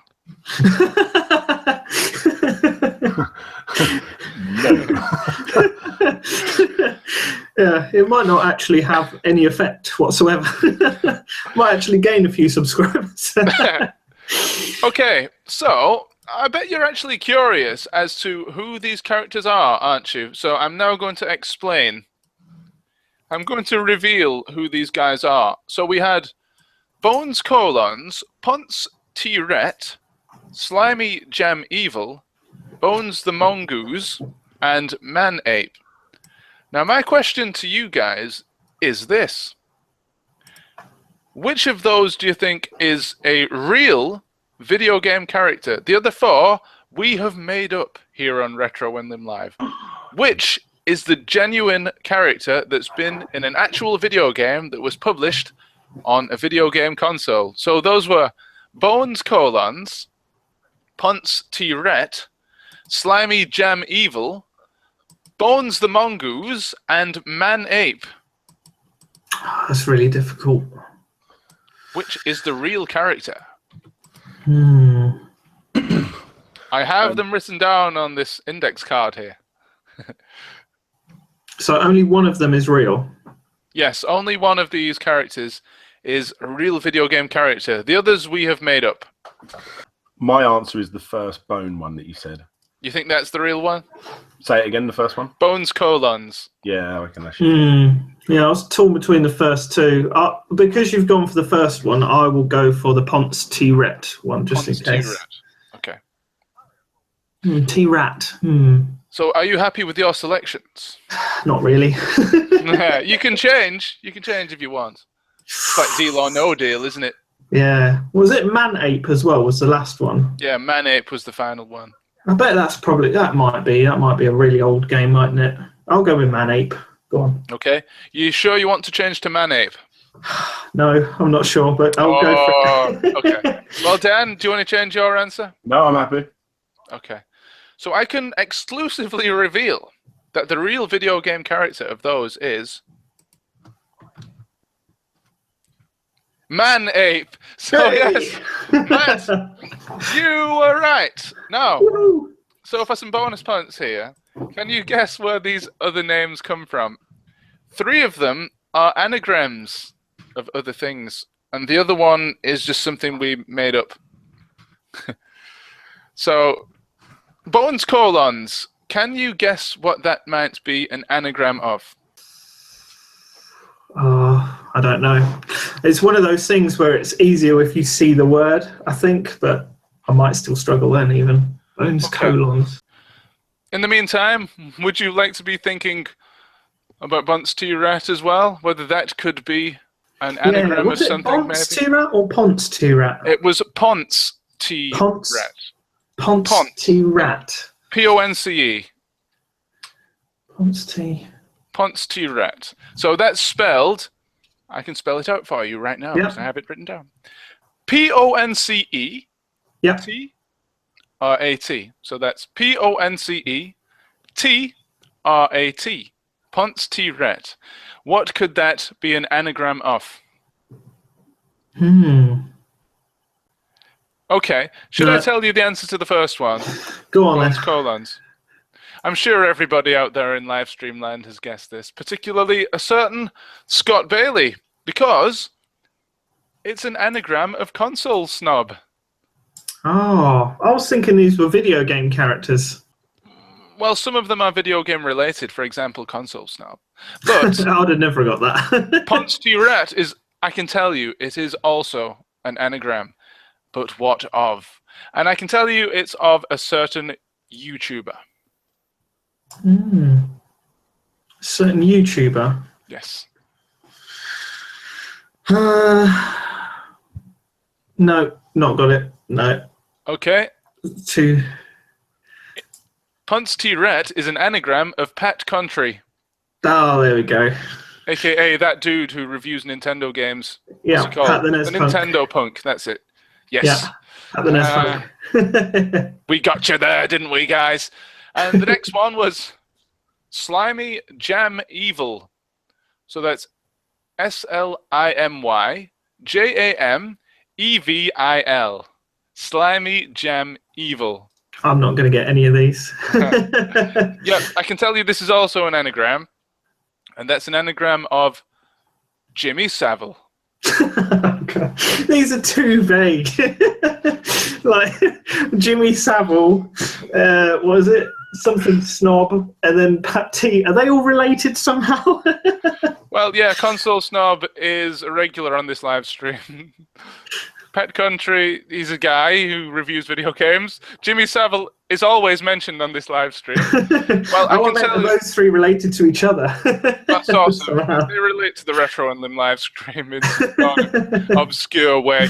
But Jimmy the fourth one, Bones the Mongoose, is just a guy that we made up. He's the brother of Bones Colons, and that's it, really. He was just thrown in there. So you would all draw Bones again. Good times. So that really is. Oh, I'm jumping up and down. Oh, look at that. Oh. It's good. Jump around. Jump around. Wobbly green screen. So that really does conclude that quiz, if you could call it a quiz. That activity, that Christmas activity, ladies and gentlemen. So, yeah, we hope you enjoyed that. And please do leave your comments. Who won for you? Who lost for you? And if you'd like to see that quiz back, that thing back activity in 2017. It's not really a quiz, is it really? It's more of an activity. But if you'd like to see it back, let us know. That was good. That was good fun as well. I enjoyed that activity. That's probably the only one I'm good at. I'm not good at anagrams. Do you have any artistic experience then? Artistic experience? Not really. Nothing in a like a professional manner. I just like to doodle. Okay. I grew up watching Rolf's Cartoon Time. Yes. So he used to draw stuff, and I used to sit there and keep begging my dad to bring home like chunky pens so I could kind of get that same look. Yeah. Oh yeah. You Like never these. get it with like the little ones. Like these pens. Yeah. I always wanted proper chunky pens, so I used to struggle to try and get those for me. And yeah, I used to try and draw what he was drawing. There's something about chunky pens that's really good, and then just drawing on a wall and then getting locked up for vandalism. There we go. Yeah, I've never drawn on the wall. I know some kids do when they're younger, but yeah, just used to sit there and draw. I'm not very good at copying things. I'm more better at, I guess, drawing from memory. Like if there's a Sonic the Hedgehog and I try and it comes out shit, whereas if I try and draw it just from my mind's eye, well, that probably wouldn't come out better, but normally stuff from imagination works more. Yeah, I love to draw. Cool, that's good. Is it sort of a hobby that you have then? That's why you're so good at these quizzes. Like, you just won that one, and I think you won the last one, didn't you? The last I did as well, yeah. You were involved in. Yeah, I don't draw as often as people say I should do because I'm normally quite busy with loads of things that I do. But back when I was in sixth form doing my A-levels and stuff, I used to get quite bored at lunchtime, so I used to draw in MS Paint just these like zombies and mutants and everything, and people used to enjoy watching me kind of sketch them and stuff. So I guess that's where the practice comes from. I don't actually use like those boards, the pen kind of thing. So all right, an easel. Yeah, I don't draw using the pen things. I'm used to drawing with a mouse. All right. You can get those digital kind of pens and the boards, can't you? I never get on with those. Yeah. At some point, I just started drawing with a mouse and then carried on. And now I'm probably better drawing with a mouse than I am with an actual pen. Although it would be cool to have one of those drawing tablets where you could just draw straight Yeah, onto that's the what screen. I meant. Yeah. If there was one that drew on a screen, that'd be good. But I only had one that was like a separate thing, and you kind of had to look and do it. Never worked. Yeah. So. Those are cool. We used to have one of those in high school. It was a very well-off high school, evidently. We had computers. We had computers with Windows 2000. That was amazing. Oh, very nice. Yeah. Yeah, I remember doing A-level. I think it was A-level IT, and I asked the teacher there, "Is it okay?" Because I didn't actually have a computer. I'd never experienced a computer, never had one. So that was my upbringing. I just started an IT course with no prior IT background, but those were the days. Show my age now. What were the games you used to play? It was like the turtle things and the old dot matrix printers. You remember all that stuff? Oh surely. yeah, Logo. Yeah. Yeah, and there was that. I can't remember what it's called now, but you have that guy on that horse, don't you? You got to try and get him really far before he dies. What's that game? Oh, I'm not sure what that is. It's a popular old one, but anyway. We're going off on a tangent, but yeah, I don't really have that much professional background or any professional background in drawing. Well, you could have fooled us because the stuff you've drawn on this live stream is top-notch, magnificent, the best we've seen. The best, yeah, that's it. The best you've seen, but not the best. Yeah. Yeah. I believe it is now time for another fun Christmas-related activity, and I think you're going to like this because I actually spent some time to prepare this, unlike the drawing ground where I just made stuff up, or we just made stuff up. But over here, you'll know it is Christmas Day today, ladies and gentlemen. It's certainly not the 22nd of December. It's the 25th.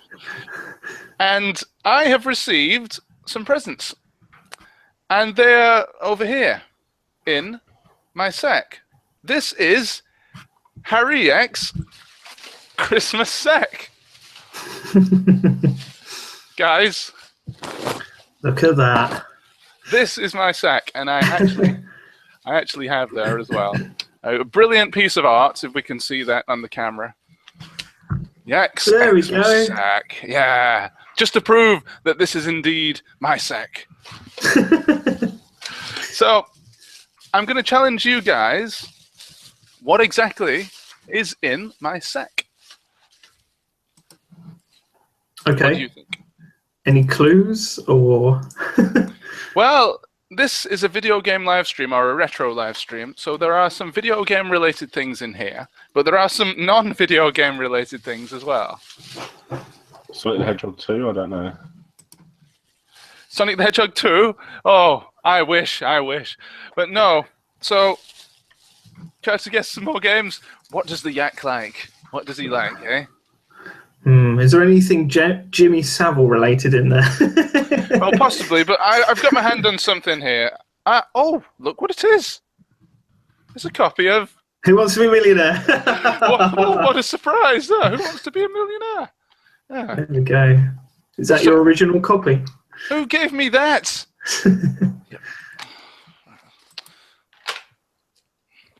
Let's put me in a bad mood now. Anyway, so let's see what else is in here. Oh, right. Right. So this is the radiation cookery book that makes my green screen go all crazy.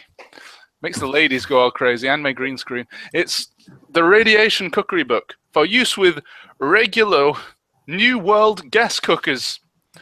Again, who the hell sent me this? Okay, would you like to know how to make a Savoy pudding? Okay. Regular Mark III. Time, pudding 30 minutes, meringue 20 minutes, short crust pastry using 6 ounces of flour. Oh, forget this. Who sent me this? Who sent me all this stuff? Ugh. Okay, let's see what else is in here. This is going to be handy. Hey, that's my Christmas dinner sorted. Hey. Let's see what else. How are we supposed to guess these? You're not. Basically, I'm just pulling stuff out and you're just watching me get my stuff. But wait a minute. What's this? It's another copy of Millionaire. What the hell? So now I have 2 copies of this game. Thank you very much to you idiots that sent me these. Why do you think I want Millionaire? You should do one as a giveaway for the comments. Yeah. There you go. That's a good idea. Instead of those out-of-date quality streaks, let's see what else we've got in here. And... oh, great. I already have this game. It's Roland in the Caves. Why doesn't it have the cover? Oh. All right then. Oh, some... yes! PS1 games. I love PS1 games. They're brilliant.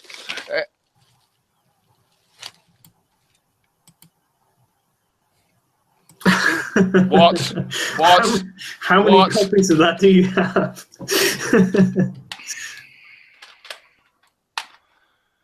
What the fuck?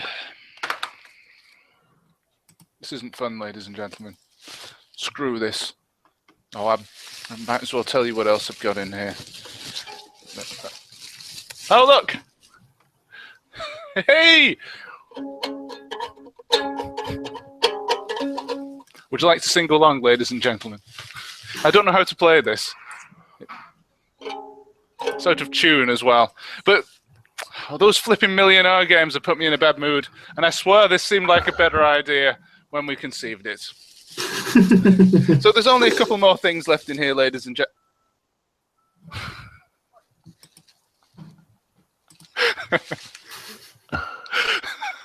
How many copies do you own?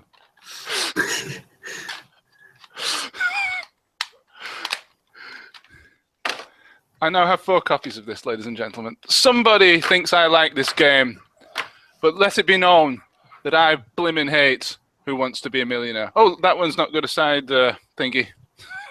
A side label. Oh, God. Right, so there's one more thing left in here. And, right, this is going to blow you away, this one. This is the ultimate Christmas present.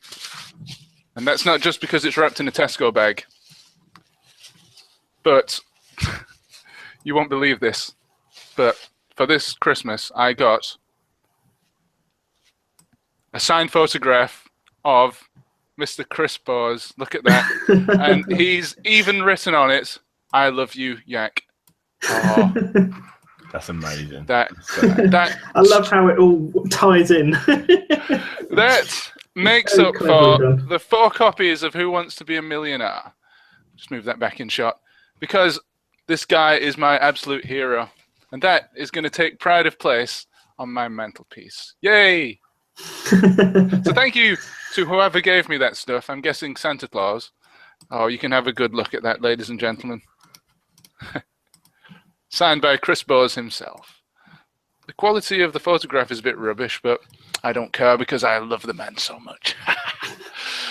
And that segment was wholly worth it, wasn't it? Well, you got a few more copies of Who Wants to Be a Millionaire, so. Yeah. So, I hope you're enjoying your Christmas Day, ladies and gentlemen. But I believe that is all from us today.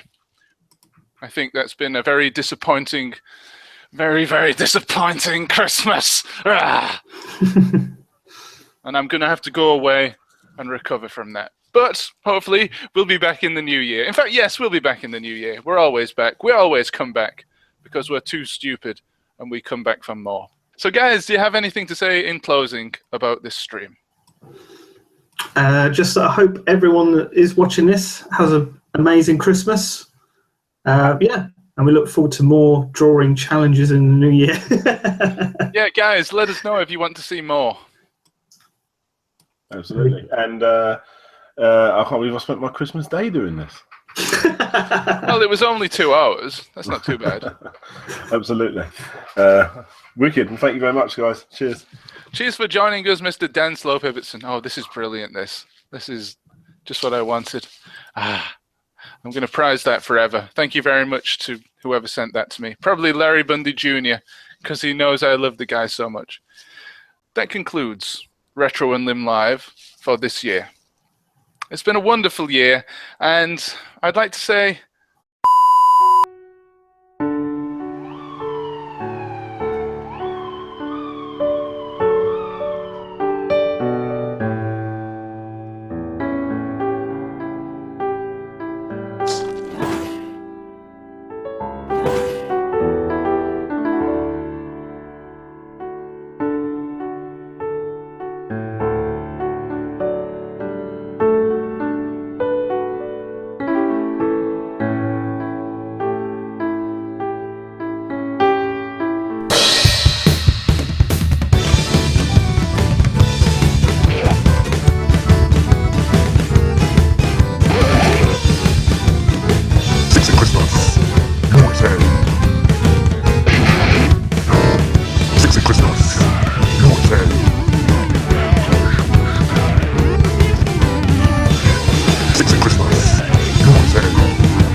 good night.